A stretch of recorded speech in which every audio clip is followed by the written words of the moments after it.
आज आपण इथे आलेलो आहे नागोजी महाराजांच्या वारकरी प्रशिक्षण देणाऱ्या एका शिबिरामध्ये। हे शिबिर इथे गेल्या काही वर्षापासून सुरू असते आणि नागोजी महाराज हे संस्थान जे आहे हे घाटपुरी येथे जुन्या हनुमान मंदिरामध्ये आहे आणि नागोजी महाराज हे खानदेशात इथे आल्याचं सांगितलं जाते।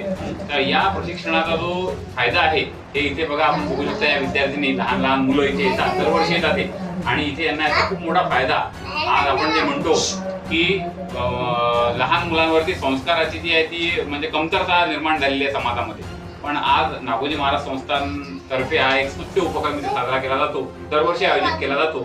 तर त्यातल्या या विद्यार्थिनी आपल्या इथे सोबत आपल्या आहेत, त्या आपल्याला बघू आपण या शिबिराबद्दल काय सांगतात। तर काय नाव बेटा तुझं? मोहक सुलताने। कुठून आली आहे तू? घाटपुरी। कोणत्या वर्गात आहे, कोणत्या शाळेत आहे? नॅशनल हायस्कूल मध्ये आहे। बरं बरं। इथे तुला मग काय शिकायला मिळालं चांगलं? एखादं काही म्हणून दाखव बरं। अभंग ओव्या श्लोक शिकलेली आहे। बघा ही लाठीकाठी अभंग ओव्या हे इथे हिला शिक्षण प्राप्त झालेलं आहे। नॅशनल हायस्कूलची नॅशनल हायस्कूलची विद्यार्थिनी आहे कुमारी सुलताने। तू काय शिकली बेटा इथे? मी तर लाठीकाठी अभंग। हा, तू पण हेच शिकली सगळं आहे ना? मग तुला कसं वाटलं मग या शिबिरात? छान वाटलं। चांगलं वाटलं ना? हा, काही चांगलं नवीन ज्ञान मिळालं आहे ना? मग तू याची परीक्षा होत असते असं म्हणतात, मग त्याच्यात तुमचा नंबर आला का दोघींचा? अरे वा, तुमच्या दोघींचं अभिनंदन, तुमच्या दोघींचंही। तुझं नाव काय? भक्ती उमेश हिंगणे। भक्ती उमेश हिंगणे। तू कोणत्या शाळेची आहे? मी मलंदा अपर विद्यालय। बरं बरं। कुठे आहे हे किसान नगर घाट। बरं। तर आणि तुझा कोणता नंबर आला?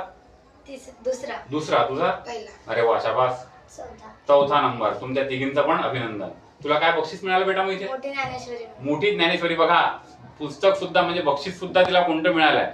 ज्ञानेश्वरीचं तिला जो ग्रंथ तो मिळालेला आहे, तो माऊलींनी लिहिलेला आहे। आपण असं म्हणतो एक तरी ओवी अनुभवावी, तर या बालवयातच तिला तो ग्रंथ हाती लागलेला आहे। आपण तर मोठे झालो, आपण तर त्याचं कधी अवलोकन केलं नाही, वाचन केलं नाही, पण आज या मुलांना हा ग्रंथ इथे मिळालेला आहे। तुला काय मिळालं बेटा? मोठी ज्ञानेश्वरी भगवद्गीता प्रमाणपत्र। बापरे बाप, मोठी ज्ञानेश्वरी भगवद्गीता आणि तिघींना पण प्रमाणपत्र मिळालेलं आहे। तर हे असे चांगले बक्षीस, या खऱ्या बक्षिसांची गरज आहे। आज आपण बघतो की काही पण गिफ्ट दिलं जाते वाढदिवसाला, मनोरंजनाची साधने दिली जातात, तर त्याच्याऐवजी हे जे संस्कार करणारे असे बक्षीस या मुलींना इथे मिळालेले आहे आणि असा या शिबिराचा निश्चितच या विद्यार्थिनींना पुढच्या आयुष्यासाठी फायदा होणार आहे।